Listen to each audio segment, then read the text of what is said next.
device pa. Rating ng pelikula ay iba na. Nakakatakot at nakakasindak pa.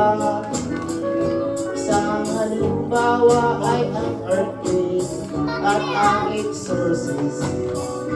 Dahil pa lang nakakatakot ka na. Sobrang talino na ng tao sa mundo. Gusto lahat ay nakuha nito. Nakalimutan natin lang magdasal at magtungo ng simbahan kung linggo.